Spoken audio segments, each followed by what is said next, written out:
올라가도 되겠다. 그런 마음이 들더라고요. 오늘 본문의 핵심 구절인 10절 말씀입니다. 10절 말씀을 읽기 전에 본문의 전체적인 시대적 배경을 먼저 살펴보기를 원하는데요.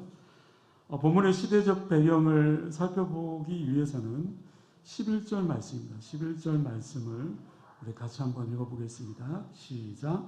그러므로 여호와께서 르신의 대적들을 일으켜 그를 치게 하시며 그의 원수들을 격동시키시리니. 여기 르신은 아람왕입니다. 아람왕 르신. 그러니까 북쪽 이스라엘의 왕은 베가였습니다. 그리고 남쪽의 왕은 아하스 왕이었습니다. 근데 북쪽의 이스라엘의 왕 베가가 아람의 그 왕, 그 르신과 동맹을 맺습니다. 그리고 남쪽인 유다 아하스 왕을 침공하는 겁니다. 그런데 그렇게 북쪽 이스라엘 왕이 철떡같이 믿었던 동맹국이었던 아람, 하나님께서는 치는 자들이 일어나겠다. 치는 자들이 일어나겠다. 북이스라엘을 치는 자들을 일어나겠다. 그들이 누구입니까? 아수르죠. 그러니까 지금 북이스라엘은 하나님을 의지하지 않고 아람을 의지했습니다. 다시 말해서 하나님을 의지하지 않고 세상을 의지했던 이스라엘, 결국 아수르에 의해서 북이스라엘은 망하게 될 것이다 라는 예언입니다.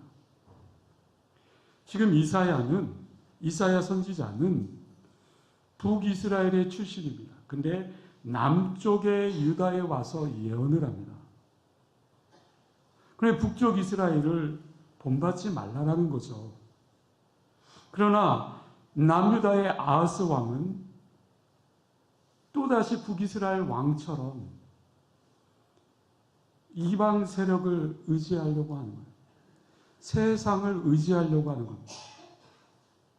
그러다 보니까 하나님께서는 세상, 그 이방을 의지하려고 하는 그 남유다도 결국 이방이 쳐들어와서 망하게 될 것이다라고 이사야 선지자를 통해서 외치고 있는 겁니다. 말씀을 계속해서 주시는데도 의도하려는 마음은 다른 데가 있습니다. 결국 그 다른 것 때문에 망하게 된다라는 것이죠. 하나님은 왜 그렇게 하시는 걸까요? 하나님은 계속해서 선지자를 통해서 또 이렇게 말씀하시는 걸까? 그렇게 해서라도 깨달을 수 있다면, 그렇게 해서라도 돌아올 수 있더라면. 그러나 그들은 어떻습니까? 그들은 어떻습니까? 이제 오늘 본문 10절 말씀을 우리 같이 읽겠습니다. 시작. 벽돌이 무너졌으나 우리는 다듬은 돌로 쌓고 뽕나무들이 찍혔으나 우리는 백향목으로 그것을 대신하리라 하는도다. 이 말씀을 보면 꼭 그런 말씀 같아요. 벽돌이 무너졌는데 자, 우리 포기하지 말자. 대신에 우리 다듬은 돌로 쌓아서 또 그렇게 심으면 된다. 뽕나무가 찍혔지만 그것 때문에 절망하지 마. 희망을 잃지 마. 백향목을 다시 심으면 되지 않겠니? 이가 없으면 몸으로 살아서 그 움직일 수 있면 돼. 이 고통과 역경, 아픔, 이 어려운 시간들, 안타까운 이 환경들 좌절하지 마. 우리가 버티고 그래서 다시 한번 일어나서 언젠가는 이 일을 감당해야 되겠다. 그런 이야기가 아니에요. 만약에 그 고난과 그 고통이 지금 오늘 본문의 말씀이 자, 소망을 가지고 일어서자. 다시금 일어서자. 고난과 고통이 그 어려움이 그 힘든 상황이 만약에 하나님께서 그들에게 주는 징계였다면 하나님께서는 그들이 잘못했기 때문에, 그들의 그 죄악 때문에 너희들 그러지 말라고 라고 하나님께서 책찍질하는 그 고난과 그 고통이라고 한다면, 이 고통 앞에서 어떻게든지 견디어 나가자, 어떻게든지 이기며 나가자, 좌절하지 말고 계속해서 우리가 계획한 대로 나아가자라고 한다면, 그것은 아름다운 감동의 선언일까? 그들에게는 지금 세상을 의지하고 있어요. 하나님을 의지하지 않아요. 제약이 더욱더 심화되어지고 있는 거예요.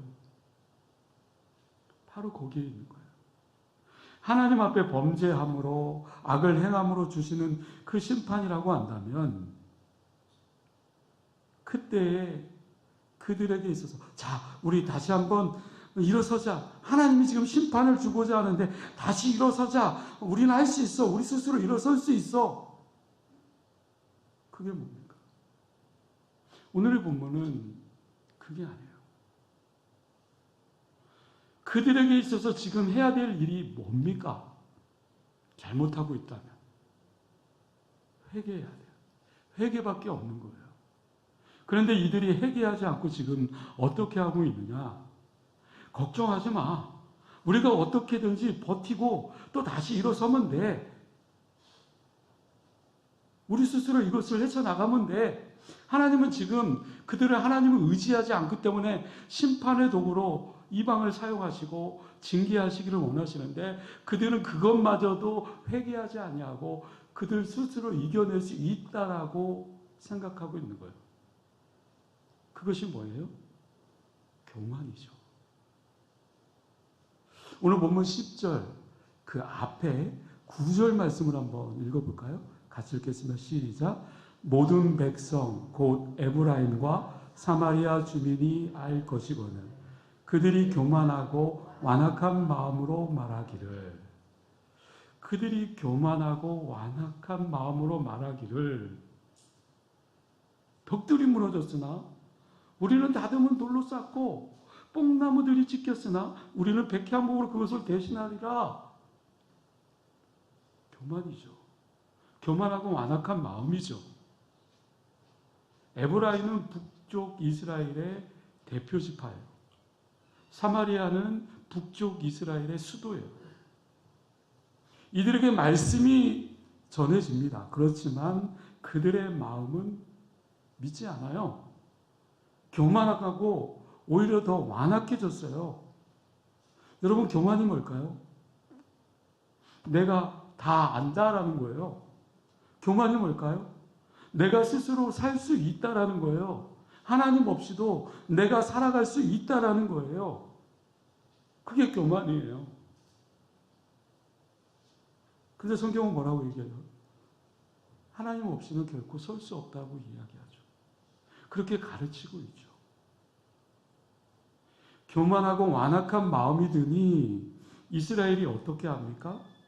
10절 말씀 다시 한번 읽어드립니다. 벽돌이 무너졌으나 우리는 다듬은 돌로 쌓고 뽕나무들이 지켰으나 우리는 백향목으로 그것을 대신하리라.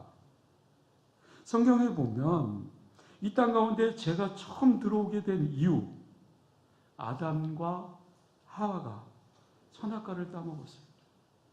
죄를 범하는 것, 이것이 하나의 현상이었고요. 그렇게 따먹게 된 계기, 동기가 뭐였을까요? 하나님과 같이 되고자 하는 인간의 연약한 교만. 결국 그것이 죄악의 시초가 되었습니다. 그러니까 우리가 하나님의 백성으로 이 땅 가운데 살아가면서 정말 피해야 될 제된 모습이 있다고 한다면 그것이 뭘까? 교만이죠. 왜냐하면 그 교만을 통해서 이 땅의 죄악이 시작되었고, 그 교만으로 말미암아 인생의 고통이 왔다라고 한다면, 다른 어떤 것보다도 피해야 될 것이 있다면 그것은 교만이겠죠. 물론 그 교만은 영적인 교만도 포함되어 있겠죠. 그래서 저는 이 말씀을 통해서 오늘 우리에게 전해주시는 분명한 메시지를 다시 한번 또 전하고자 합니다. 뭐냐면 하나님 앞에서 절대로 교만해서는 안 된다는 거죠. 하나님 앞에서 교만은 오늘을 살아감에 있어서 큰 죄악입니다. 어떠한 일이 있어도 하나님 앞에서 뭐를 범하지 말라고요? 교만하지 말아라. 문제는 뭐냐면요. 우리가 교만이 뭔지 하나님 앞에서 교만하다라고 그렇게 말하는 사람 없어요. 그런데 교만에 설 그 가능성이 높다라는 거죠. 만약에 하나님 앞에 나는 교만한 자라고 여긴다면 담대하게 하나님 앞에 서 있을 사람이 이 자리에 누가 있겠습니까? 적어도 신앙이라면 그 자리에 서 있지 않겠죠. 근데 문제는 뭐냐면 우리가 모르는 사이에 조금씩 교만의 자리에 설 수 있는 그 함정이 많이 있다가 가족 중에 누군가가 상처를 받았어요. 이제는 신앙생활 하지 않아. 하나님이 뭐가 중요해? 하나님 믿는 것이 뭐가 중요해? 나를 믿어. 차라리 하나님 믿지 않아.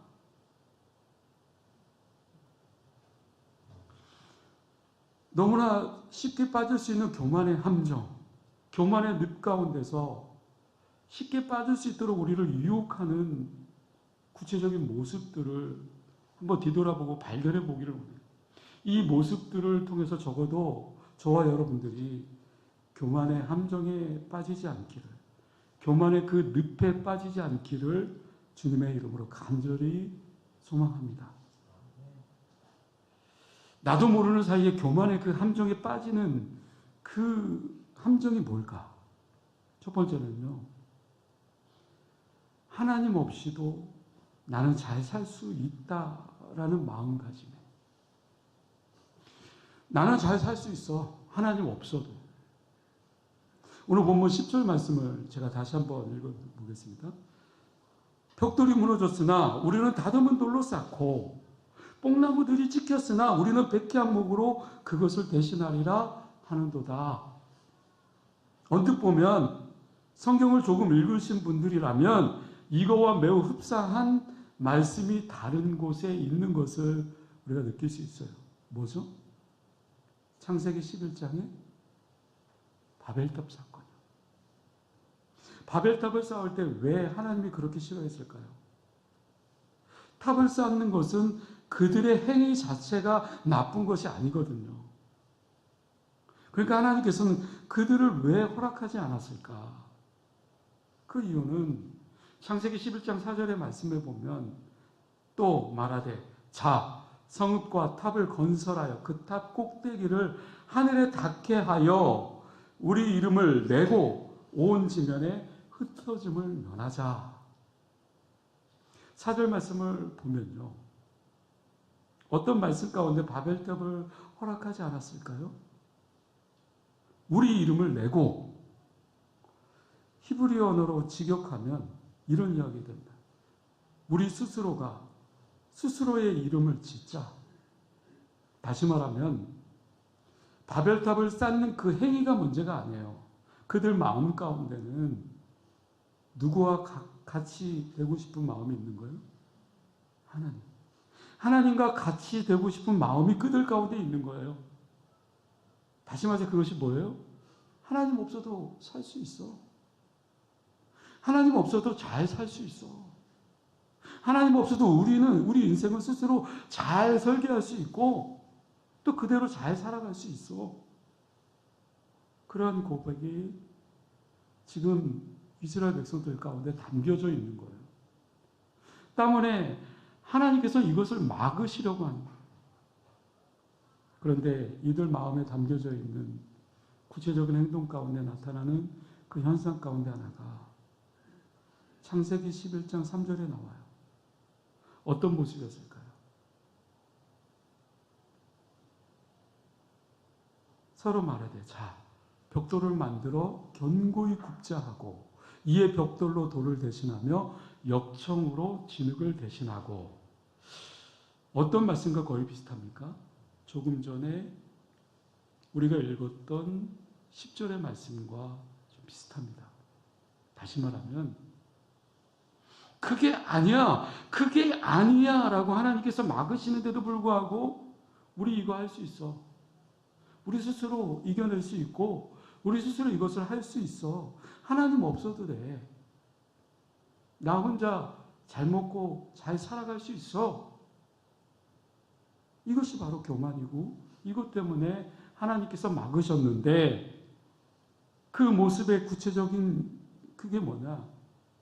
하나님 없어도 나 잘 살 수 있다라고 고백하는 그런 마음가짐.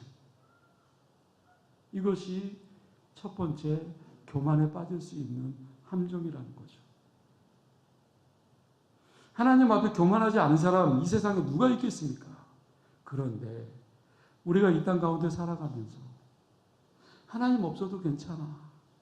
내가 충분히 내 능력 가지고 살아갈 수 있어. 하나님 없어도 내 인생 아름답게 꾸려갈 수 있어. 라고 그렇게 마음 먹는다면 그것은 하나님 앞에서 크게 교만 가운데 있는 겁니다. 오늘 여러분들이 기억해야 될 것이 있다고 한다면 하나님 없이도 나는 살 수 있어 라는 그런 생각, 그것이 여러분들 가운데 들어올 때마다 그것을 내버려 두면 안 된다는 거죠. 그것을 그 마음 가운데 방치해 두면 안 돼요. 오늘 본문 10절의 말씀, 하나님 없어도 우리는 살 수 있어 라고 하는 그런 생각들.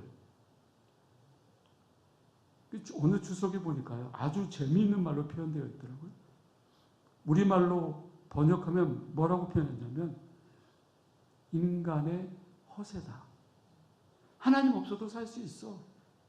이것은 인간의 허세라는 거예요. 실제로 그렇게 살 수 있어요? 없어요. 인간이 갖고 있는 착각이에요. 허세라는 거예요. 여러분 아시잖아요.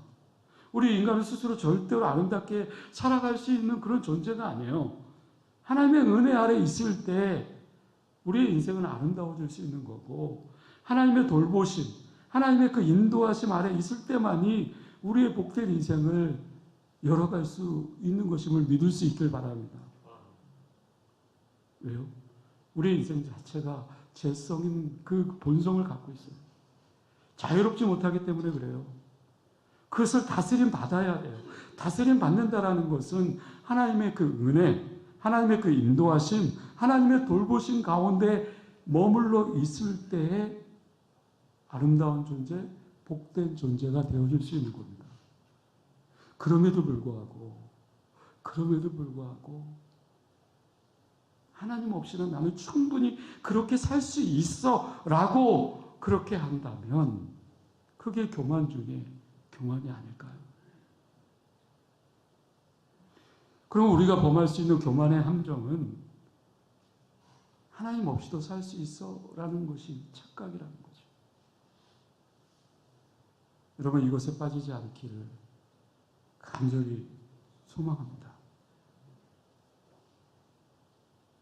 내가 내 인생 가운데 내 삶의 주인이라고 내 마음대로 또 내 생각대로 그렇게 살 수 있을 거라고 그런 생각을 갖고 이 땅 가운데 살아간다면 하나님 없이도 스스로 살 수 있다라는 생각이고 그것은 우리의 인생의 죄악의 그 영향력 안에 머물러 있는 것이고 더 깊이 빠져들어가는 것입니다.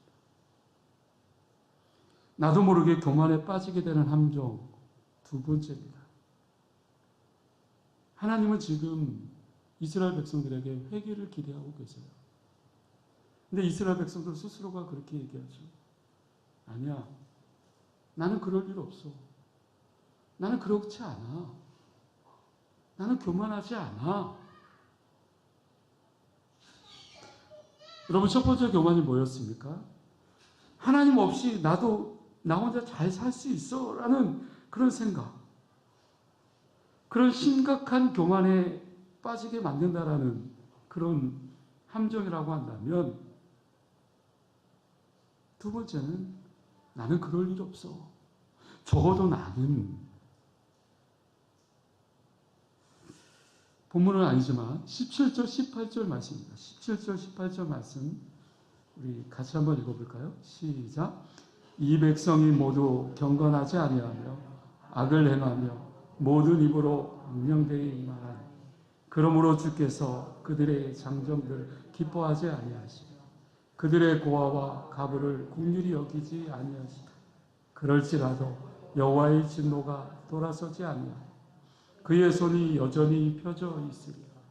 대저 악행은 불타오르는 것 같으니 곧 찔레와 가시를 삼키며 빽빽한 수풀을 잘라 연기가 위로 올라가게 함과 같은 것이라. 무슨 말씀입니까? 이런 말씀이에요. 지금 북이스라엘의 죄를 범했어요.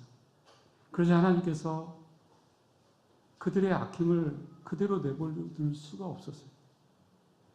그들에게 정신 차리라고 고난과 역경을 주시는 겁니다. 그들의 그 악행 때문에 드디어 고난과 어려움을 주셔요. 그러면 그들이 해야 될 일이 뭐예요? 회개해야 돼요. 돌아서야 돼요. 그러나 이들이 여전히 회개하지 않아요. 회개하는 것이 아니라 오히려 자신들의 그 악행을 정당화시키려고 해요. 자기들의 그 악행이 아주 당연하다라고 생각해요. 착각이죠. 이것이 하나님 앞에서 우리가 너무나 쉽게 빠져들이는 교만의 함정 가운데 하나라는 거죠. 회개해야 될 때 회개하지 않아요. 오히려 그 회개를 덮으려고 하거나 그 회개를 정당화시키려고 하거나 자신만의 그 궤변을 누르려고 하는 것. 이것이 우리들이 너무 쉽게 빠지는 교만의 함정이라는 거죠. 회개하지 않고 이런저런 이유 때문에 궤변을 누른다거나 또 자기의 그 정당성을 합리화시킨다거나 적당한 방법으로 또 그렇게 타협한다거나 그렇게 넘어간다면 그렇게 함으로 말미암아 그 악행을 토해낸다면 그것이 바로 교만이고 하나님은 그것 때문에 마음 아파하시겠죠. 반대로요. 그렇다면 하나님 뭘 기대할까요? 우리가 하나님 앞에 회개의 자리로 나아가는 것을 기대하겠죠. 오늘 보면 8절 말씀을 볼까요?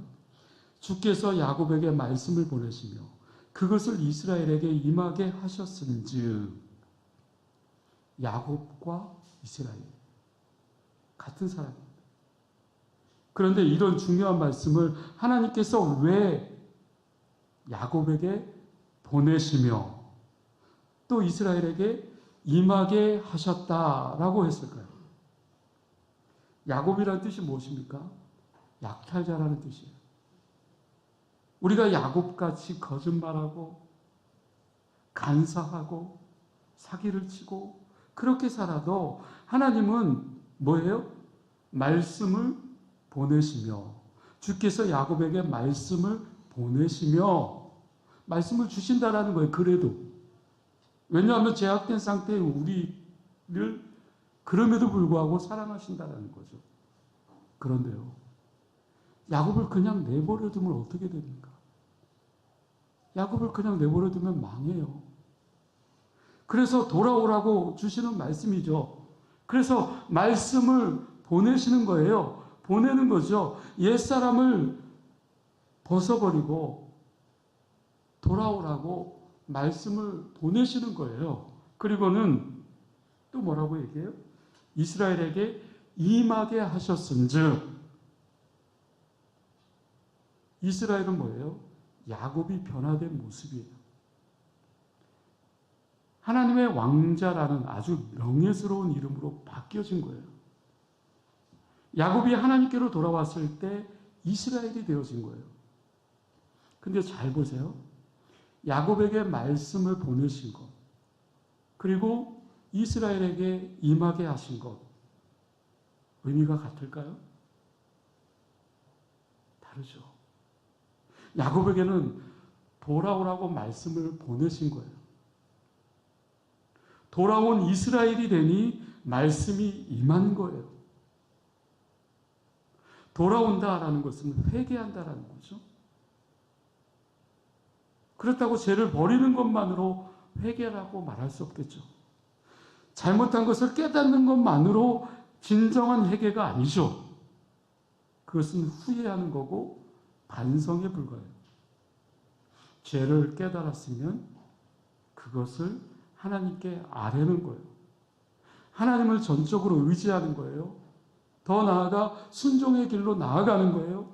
이것이 진정한 회개고, 이렇게 한 자에게 하나님의 말씀이 보내어지는 게 아니라 하나님의 말씀이 임하는 거예요. 마찬가지입니다. 야곱의 상태에 있는 모든 사람에게 말씀은 항상 보내져요.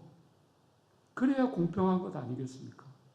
그러나 전해진 말씀을 믿고 회개하는 자에게만 그 말씀이 임한다는 거예요.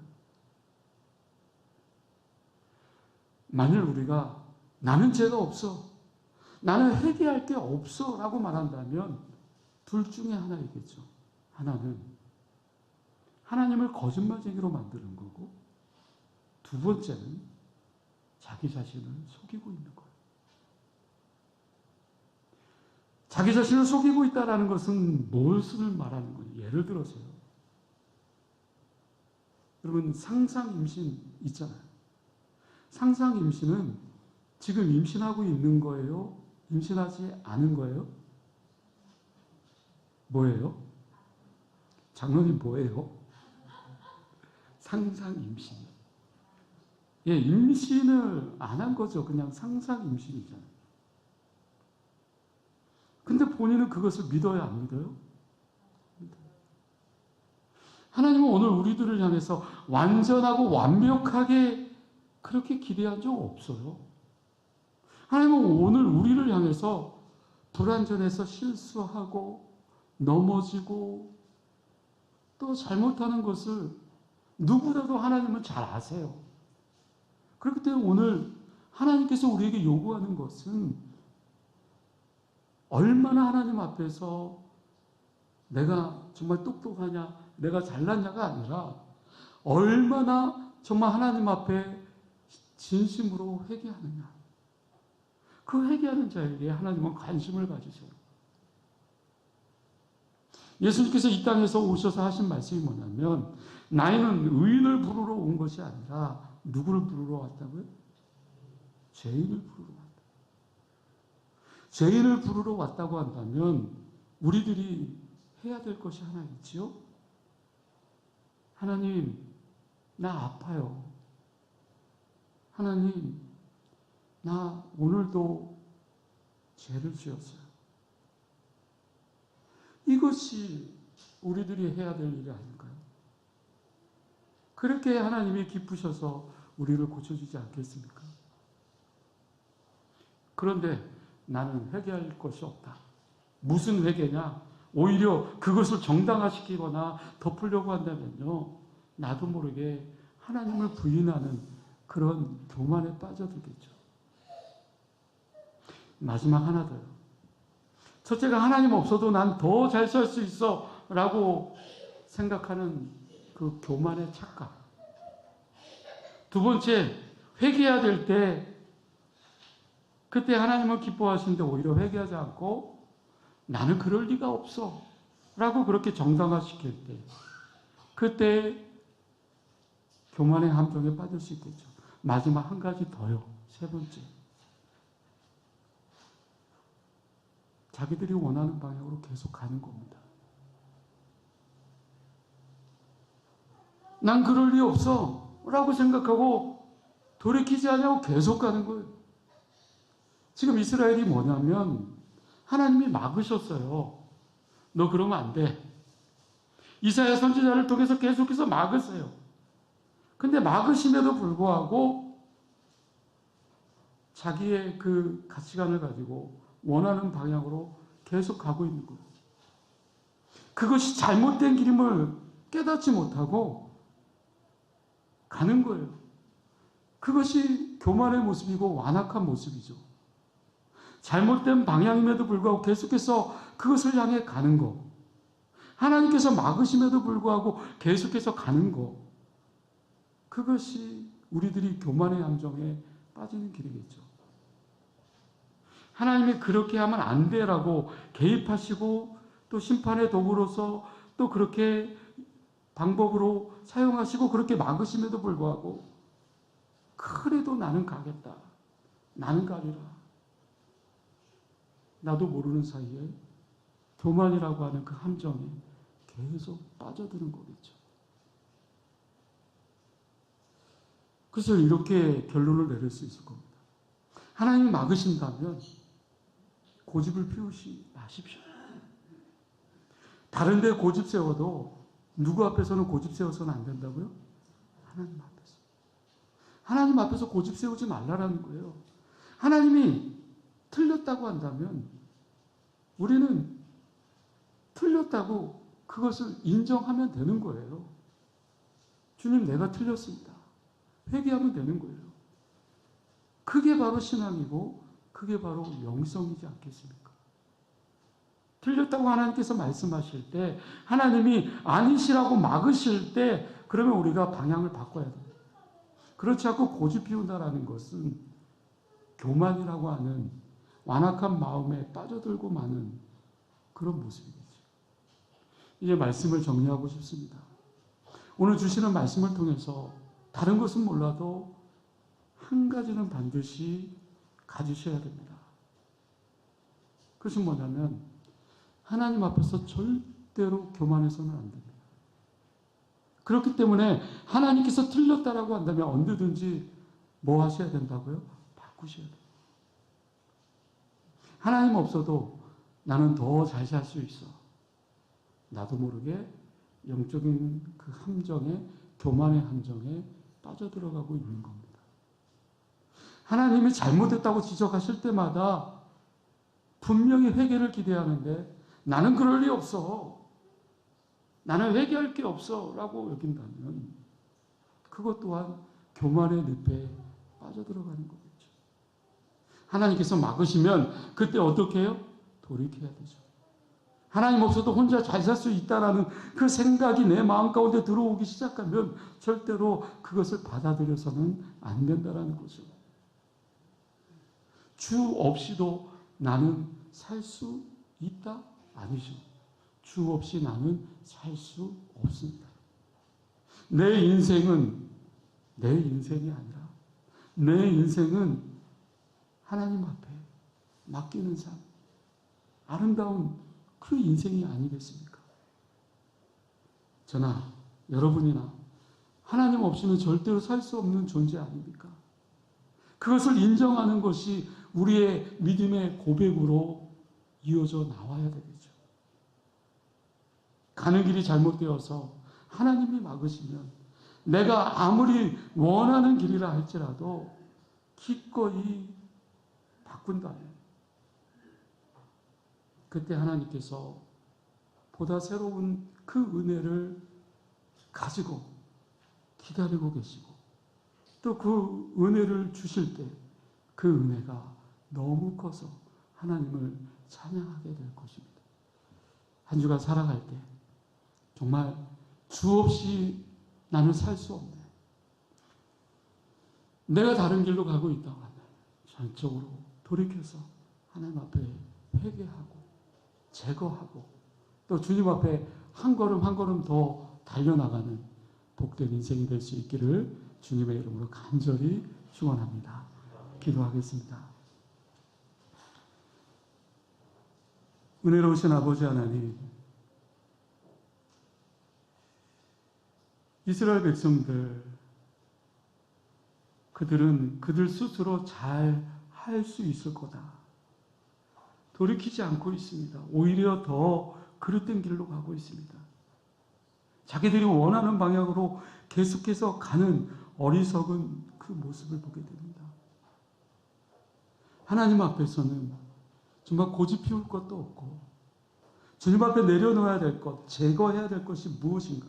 나의 영적인 교만들이 있다고 한다면 과감하게 멈춰서서 다시 한번 뒤돌아서서 주님을 바라보고 주님밖에 없음을 내 입술로 고백하며 주님을 찬양하며 나아가는 복된 인생이 되어줄 수 있도록 우리를 강건케 하여 주시고 우리를 붙잡아 주시고 그래서 날마다의 삶 속에서 승리하는 인생이 되어줄 수 있도록 주님 도와주시옵소서. 주님께서 오늘 우리에게 요구하시는 것은 얼마만큼 하나님 앞에 나와서 정말 회개하는, 또 죄를 지었습니다. 또 제 마음이 아픕니다. 무엇을 해야 됩니까? 다시 한번 주님과 관계하고 대화를 통해서 묻고 또 응답받는 우리의 인생이 되어질 수 있도록 주님 도와주시옵소서. 감사드리오며 예수님의 이름으로 기도드리옵나이다. 아멘. 네, 교회 소식으로 주보를 참고하시고 축도하심으로 오후 예배 모든 순서를 마칩니다. 이제는 우리 주